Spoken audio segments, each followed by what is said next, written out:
शेतकऱ्यांच्या मनामध्ये एकच प्रश्न जमा होत आहे की कधी होणार आठवा हप्ता जमा.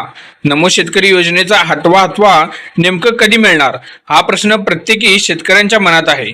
सूत्राकडून मिळालेल्या माहितीनुसार सध्याची राजकीय परिस्थिती आणि आगामी स्थानिक स्वराज्य संस्थेच्या निवडणुका पाहता राज्य सरकार डिसेंबर महिन्याच्या दुसऱ्या किंवा तिसऱ्या आठवड्यात हा निधी वितरित करण्याची दाट शक्यता आहे.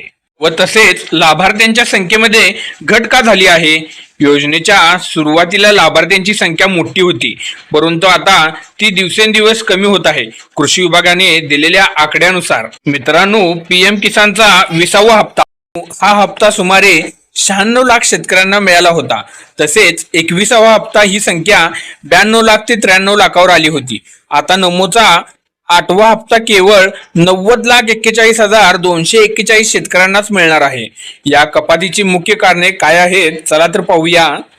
शेतकरी मित्रांनो, कारण नंबर 1, अपात्र लाभार्थी. तपासणीमध्ये सुमारे 28,000 मृत लाभार्थी आढळले आहेत. बघा मित्रांनो, तसेच कारण नंबर 2, दुहेरी लाभ. एकाच जमिनीवर दोनदा लाभ घेणारे 35,000 लाभार्थी